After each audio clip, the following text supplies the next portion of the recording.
ಕತೆಗಳನ್ನು ಕೇಳೋ ಆಸೆ ಇದ್ದರೆ, ನನ್ನ ಜೊತೆ ಓದೋ ಆಸೆ ಇದ್ದರೆ ಪ್ಲೀಸ್ ಸಬ್ಸ್ಕ್ರೈಬ್ ಮೈ ಚಾನಲ್. ಕತೆ ಇಷ್ಟ ಆದರೆ ಲೈಕ್ ಮಾಡಿ, ಶೇರ್ ಮಾಡಿ, ಕಮೆಂಟ್ ಮಾಡೋದನ್ನು ಮಾತ್ರ ಮರಿಬೇಡಿ. Welcome to my channel. ನನ್ನ ಕತೆ ನಿಮ್ಮ ಭಾವ. ಪ್ರತಿ ಕಥೆಯಲ್ಲೂ ಒಂದು ಭಾವನೆ ಇದೆ. ರೀ ಕರೆದರೂ ಪೂರ್ಣ ಯೋಚಿಸುತ್ತಾ ನಿಂತಿದ್ದ ಭಾರ್ಗವ್ರನ್ನು ಅವರತ್ತ ತಿರುಗಿ ಕೈಯಲ್ಲಿದ್ದ ಕಾಫಿ ಕಪ್ ತೆಗೆದುಕೊಂಡ ಭಾರ್ಗವ್ರವರು ಮತ್ತೆ ಕಿಟಕಿಯ ಹೊರಗೆ ದೃಷ್ಟಿ ನೆಟ್ಟರು. ನಿಮ್ಮ ನಿರ್ಧಾರ ನಿಮಗೆ ಸರಿ ಅನಿಸುತ್ತಾ? ಕೇಳಿದರು ಪೂರ್ಣ. ಅವರಿಗಿನ್ನೂ ಮನದಲ್ಲಿನ ಗೊಂದಲಗಳು ಬಗೆಹರಿದಿಲ್ಲ. ಅವುಗಳನ್ನು ಬಗೆಹರಿಸಿಕೊಳ್ಳಲು ಬಂದಿದ್ದರವರು. ಭಾರ್ಗವ್ರವರು ಬಿಟ್ಟರೆ ಬೇರೆ ಯಾರಿರುವರು ಇವರನ್ನು ಸಂಭಾಳಿಸಲು? ಇದನ್ನು ಬಿಟ್ಟರೆ ಬೇರೆ ದಾರಿ ಎಲ್ಲಿದೆ ಪೂರ್ಣ? ನೀನು ಮಕ್ಕಳ ಥರ ಮಾತಾಡ್ಬೇಡ. ಎಲ್ಲನೂ ವಿವರಿಸಿ ಹೇಳಿದ್ದೀನಿ, ಮತ್ತೆ ಹೇಳೋದಕ್ಕೆ ಆಗೋದಿಲ್ಲ ನನಗೆ ಎಂದರು ಕಾಫಿ ಹೀರುತ್ತಾ. ಪೂರ್ಣ ಮಾತನಾಡದೆ ನಿಂತರು. ಮುಂದಿನ ದಾರಿ ಅವರಿಗೂ ಗೊತ್ತಿಲ್ಲವಲ್ಲ. ಮಡದಿಯ ಬೇಸರ ಅರಿತವರು ತಮ್ಮ ಧ್ವನಿ ಇಳಿಸಿ, ಅಭಿ ಯಶಸ್ವಿನಿಗೆ ತಾಳಿ ಕಟ್ಟಿದ್ದಾನೆ ಪೂರ್ಣ. ಅದನ್ನು ಯಾರಿಂದನೂ ಬದಲಾಯಿಸೋದಕ್ಕೆ ಸಾಧ್ಯ ಇಲ್ಲ. ಈಗ ಒಪ್ಕೋತೀನಿ, ಅವನು ನನ್ನ ಜೀವಕ್ಕೆ ಅಪಾಯ ಆಗುತ್ತೆ ಅಂತ ಹೆದರಿ ಈ ಕೆಲಸ ಮಾಡಿದ್ದಾನೆ ಅಂತ. ಆದರೆ ಇದು ಕಡೆಗಣಿಸೋ ಅಷ್ಟು ಚಿಕ್ಕ ವಿಷಯ ಅಲ್ವಲ್ಲ ಎಂದರು. ಹೌದು ರೀ, ಆದರೆ ಅಭಿಗೆ ಇದು ಇಷ್ಟನೇ ಇಲ್ಲ. ಯಶಸ್ವಿನಿನ ಕಂಡ್ರೆ ಉರಿದು ಬೀಳ್ತಾನೆ ಅವನು. ಈಗಲೂ ಅವಳೇ ಇದನ್ನೆಲ್ಲ ಮಾಡಿದ್ದು, ನಾನು ಅದನ್ನು ಪ್ರೂವ್ ಮಾಡ್ತೀನಿ ಅಂತ ಹೇಳಿನೇ ಹೋಗಿದ್ದಾನೆ. ಅವನಿಗೆ ಏನು ಅನಿಸುತ್ತೋ ಅದನ್ನ ಮಾಡಲಿ ಬಿಡು, ಆದರೆ ಈ ಮದುವೆ ನಡೆಯುತ್ತೆ ಎಂದರು ಚೂರು ಗೊಂದಲ ತೋರದೆ. ರೀ, ಅಶ್ವಿತಾ ಅಭಿಗಿಂತ ದೊಡ್ಡವಳು. ಮೊದಲು ಮಗಳ ಮದುವೆ ಮಾಡೋದು ಬಿಟ್ಟು ಮಗನ ಮದುವೆ ಮಾಡೋದಾ? ಇದ್ರ ಬಗ್ಗೆ ಯೋಚನೆ ಮಾಡಿಲ್ವಾ ನೀವು? ಕುಟುಂಬದ ಬಗ್ಗೆಯೂ ಯೋಚಿಸಬೇಕಲ್ಲ. ಗೊತ್ತಿದೆ ಪೂರ್ಣ, ಹಾಗಂತ ನಾನು ಅಶ್ವಿತಾ ಬಗ್ಗೆ ಯೋಚನೆ ಮಾಡಿಲ್ಲ ಅನ್ಕೋಬೇಡ. ಅಶ್ವಿತಾ ಅಭಿ ಮದುವೆ ಒಂದೇ ದಿನ ನಡೆಯುತ್ತೆ. ಇಬ್ಬರು ಮದುವೆನೂ ಒಟ್ಟಿಗೆ ಮಾಡೋಣ ಎಂದವರು ಎಲ್ಲವನ್ನೂ ಯೋಚಿಸಿದ್ದರು. ಆದರೆ ಅಭಿ ಒಪ್ಕೋಬೇಕಲ್ಲ ಇದನ್ನು. ತಲೆ ಕೆಟ್ಟಂತಾಗಿತ್ತವರಿಗೆ. ಒಪ್ಕೋತಾನೆ ಪೂರ್ಣ, ಅವನನ್ನು ನೀನು ಒಪ್ಪಿಸ್ತೀಯ ಎಂದರು ಅವರತ್ತ ನೋಡಿ. ಇನ್ನೂ ಕಷ್ಟ ಎನಿಸಿತು ಪೂರ್ಣರಿಗೆ. ಏನು, ನಾನು ಅವನನ್ನು ಈ ಮದುವೆಗೆ ಒಪ್ಪಿಸ್ಬೇಕಾ? ಏನು ಹೇಳ್ತಿದ್ದೀರಾ ನೀವು? ಅಸಾಧ್ಯ ಎನ್ನಿಸಿ ಕೇಳಿದರು. ಹಾಂ ಪೂರ್ಣ, ಅಭಿನ ಈ ಮದುವೆಗೆ ನೀನೇ ಒಪ್ಪಿಸ್ಬೇಕು.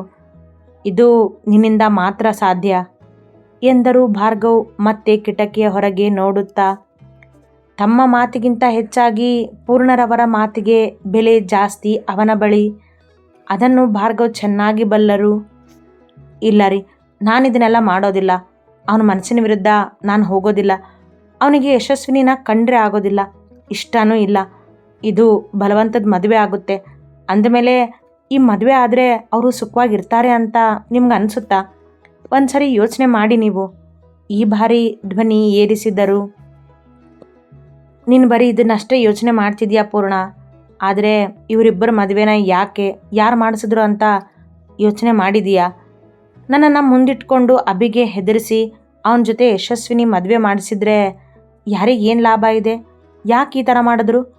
ಇದ್ರ ಹಿಂದೆ ಇರೋ ಅವ್ರ ಉದ್ದೇಶ ಏನು ಅಂತ ಯೋಚನೆ ಮಾಡಿದೀಯಾ ಎಂದಾಗ ಪೂರ್ಣ ಅವರ ಮಾತು ಕೇಳುತ್ತಾ ನಿಂತರು.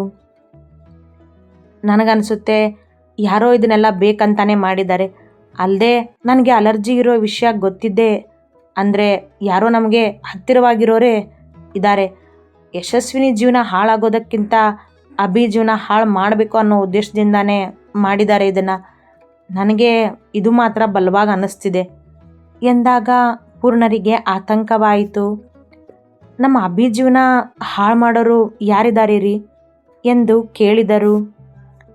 ಗೊತ್ತಿಲ್ಲ, ಅಭಿ ಜೀವನ ಹಾಳು ಮಾಡೋದಕ್ಕೋ ಅಥವಾ ಯಶಸ್ವಿನಿ ಜೀವನ ಹಾಳು ಮಾಡೋದಕ್ಕೋ ಈ ಥರ ಮಾಡಿದ್ದಾರೆ ಅಂತಲೇ ಅಂದ್ಕೊಳ್ಳೋಣ. ಆದರೆ ಅವರಿಬ್ಬರ ಜೀವನ ಹಾಳಾಗೋದಕ್ಕೆ ನಾವು ಬಿಡಬಾರ್ದು ಅಲ್ವಾ? ಈಗ ಅವರಿಬ್ಬರು ಮದುವೆ ಆಗಿರೋ ವಿಡಿಯೋನ ಮೀಡಿಯಾಗೆ ಕೊಟ್ಟು ಜಗತ್ ಜಾಹೀರು ಮಾಡ್ತೀನಿ ಅಂತ ಕಾಲ್ ಬೇರೆ ಮಾಡಿ ಹೇಳಿದ್ದಾನೆ ಆ ವ್ಯಕ್ತಿ. ಇದರಿಂದ ಅವನಿಗೆ ಏನು ಲಾಭ ಇದೆ ಅನ್ನೋದು ನಮಗೆ ಗೊತ್ತಿಲ್ಲ. ಆದರೆ ಆ ನಮ್ಮ ಶತ್ರು ಗೆಲ್ಲೋದಕ್ಕೆ ನಾವು ಬಿಡಬಾರ್ದು ಅಲ್ವಾ? ಅವನು ಇದನ್ನೆಲ್ಲ ಜಗತ್ತಿಗೆ ತಿಳಿಸೋ ಮೊದಲೇ ನಾವೇ ಅವರಿಬ್ಬರು ಮದುವೆ ಅಂತ ತಿಳಿಸ್ಬಿಟ್ರೆ ಅವನು ಮುಂದೆ ಏನೂ ಮಾಡೋಕ್ಕಾಗೋದಿಲ್ಲ ಎಂದವರು ಮನೆಯ ಯಾರೊಬ್ಬರೂ ಯೋಚಿಸದಷ್ಟು ಯೋಚಿಸಿದ್ದರು ಆಗಲೇ. ಅದಕ್ಕೆ ಅಲ್ಲವೇ ಅವರು ಮೈಸೂರಿನ ಕಿಂಗ್ ಭಾರ್ಗವ್ ಶರ್ಮಾ. ಈ ಮದುವೆ ಮಾಡಿಸೋ ಬದಲು ನೀವು ಅವನನ್ನು ಕಂಡು ಹಿಡ್ಬೋದು ಅಲ್ವಾ? ಆ ವಿಡಿಯೋ ಲೀಕ್ ಆಗೋದನ್ನು ತಡಿಬಹುದು. ಆತುರದಲ್ಲಿ ಕೇಳಿದರು. ಹಾಗೆ ಮಾಡಿದೆ ಅನ್ಕೋ, ಹಾಗಂತ ಅಭಿ ಮತ್ತು ಯಶಸ್ವಿನಿ ಮದುವೆ ಆಗಿದ್ದು ಸುಳ್ಳಾಗುತ್ತಾ? ಯಶಸ್ವಿನಿ ಜೀವನ ಏನು ಮುಂದೆ? ನಯನ ಬರ್ತಾಳೆ ಅಂತ ಕಾಯ್ತಿದ್ದಾನಲ್ಲ ನಿನ್ನ ಮಗ, ಅವಳು ಬರದೇ ಇದ್ದರೆ ಇವನು ಮುಂದಿನ ಜೀವನ ಹೇಗೆ ಎಂದವರು ನಯನಾಳ ಬಗ್ಗೆಯೂ ಯೋಚಿಸಿದ್ದರು. ಈಗ ಎಲ್ಲವೂ ಒಂದೊಂದಾಗಿ ಅರ್ಥವಾಗತೊಡಗಿತು ಪೂರ್ಣರಿಗೆ. ನಯನ ಅಭಿ ಜೀವನದಲ್ಲಿ ಬಂದು ಸಾಕಷ್ಟು ನೋವು ಕೊಟ್ಟು ಹೋಗಿದ್ದಾಳೆ ಆಗಲೇ. ಅವಳು ವಾಪಸ್ ಬರ್ತಾಳೋ ಇಲ್ವೋ ಅನ್ನೋದು ನಮಗೆ ಗೊತ್ತಿಲ್ಲ. ಇವನು ಹುಚ್ಚಿನ ಥರ ಅವಳಿಗಾಗಿ ಕಾಯ್ತಿದ್ದಾನೆ. ನಮಗೂ ನಯನ ಈ ಮನೆ ಸೊಸೆ ಆಗೋದು ಇಷ್ಟ ಇಲ್ವಲ್ಲ ಪೂರ್ಣ. ಅಂದಮೇಲೆ ಯಶಸ್ವಿನಿ ಈ ಮನೆ ಸೊಸೆ ಆಗಲಿ ಎಂದರು ಪೂರ್ಣರ ಕೈಗೆ ಕಾಫಿ ಕಪ್ ಇಟ್ಟು. ಅದನ್ನು ಟೇಬಲ್ ಮೇಲಿಟ್ಟ ಪೂರ್ಣರವರು, ನಯನ ನಮಗೆ ಇಷ್ಟ ಇಲ್ಲ, ಅವಳು ಈ ಮನೆಗೆ ತಕ್ಕವಾದವಳು ಅಲ್ಲ, ಒಪ್ಕೋತೀನಿ. ಆದರೆ ಯಶಸ್ವಿನಿ ಅಭಿ ಮದುವೆ ಆದರೆ ಅವರಿಬ್ಬರು ಖುಷಿಯಾಗಿರ್ತಾರೆ ಅಂತ ಹೇಗೆ ಹೇಳ್ತೀರಾ ನೀವು? ಪ್ರಶ್ನಿಸಿದವರ ಗೊಂದಲವನ್ನು ಬಗೆಹರಿಸುತ್ತಿದ್ದರು ಭಾರ್ಗವ್. ನನಗೂ ನಿನ್ನನ್ನು ಕಂಡ್ರೆ ಆಗ್ತಿರ್ಲಿಲ್ಲ ಪೂರ್ಣ. ನೀನು ಅಂದರೆ ಹೀಗೆ ಕೋಪ ಮಾಡ್ಕೋತಿದ್ದೆ ನಾನು, ನೆನಪಿದ್ಯಾ ನಿನಗೆ? ಆದರೆ ಅಮ್ಮ ನೀನೇ ಈ ಮನೆಗೆ ತಕ್ಕಳದ ಸೊಸೆ ಅಂತ ನಾನು ಮದುವೆ ನಿನ್ನ ಜೊತೆ ಮಾಡಲಿಲ್ವಾ? ಹಾಗೇ ಇದು. ಆಗ ನೀನು ಮದುವೆಗೆ ಒಪ್ತಿದ್ರು ನಿನ್ನ ಮೇಲಿನ ದ್ವೇಷಕ್ಕೆ ನಾನು ನಿನ್ನನ್ನು ಒಪ್ಪಿಸಿ ಮದುವೆ ಆಗಿದ್ದೆ. ಆಮೇಲೆ ಮಾಡಿದ ತಪ್ಪಿಗೆ ತಲೆ ಬಾಗಿಸಿ ಕ್ಷಮೆ ಕೇಳಿದ್ದೆ. ಈಗ ನನ್ನ ಮಗನ ಜೀವನದಲ್ಲೂ ಹಾಗೇ ಬರೆದಿದೆ ಏನೋ, ಯಾರಿಗೆ ಗೊತ್ತು? ಒಂದು ವೇಳೆ ಅವನು ಹೇಳೋ ಥರ ಯಶಸ್ವಿನಿನೇ ಇದನ್ನೆಲ್ಲ ಮಾಡಿದ್ರು ಶರ್ಮಾ ಕುಟುಂಬ ಅವಳನ್ನು ಬದಲಾಯಿಸೋ ಜವಾಬ್ದಾರಿ ತಗೊಳುತ್ತೆ. ಅಮೃತನ ಬದಲಾಯಿಸಿದ್ವಿ ಅಲ್ವಾ ಹಾಗೆ.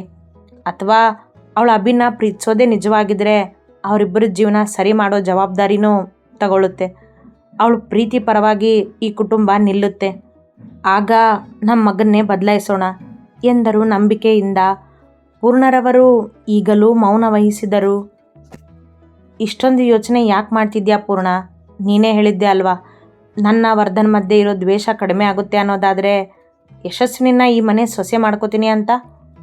ಈಗ ದೇವರೇ ಅವಕಾಶ ಕೊಟ್ಟಿದ್ದಾನೆ ಅನ್ಕೋ ಎಂದರು ಮಡದಿಯ ತೋಳು ಬಳಸಿ. ನಾನು ಮಾತಿಗೆ ಹಾಗೆ ಹೇಳಿದ್ದೆ ರೀ, ಆದರೆ ಅದೇ ನಿಜ ಆಗ್ತಿದೆ ಈಗ. ನೀನು ಅದನ್ನು ಒಪ್ಕೋಬೇಕು ಅಷ್ಟೇ ಎಂದರು.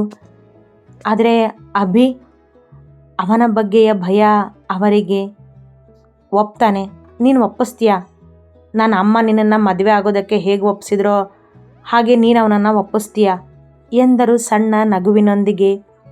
ಪೂರ್ಣ ನಗಲಿಲ್ಲವಾದರೂ ಚೂರು ಸಮಾಧಾನಗೊಂಡಿದ್ದರು ಅವರ ಮಾತುಗಳಿಂದ.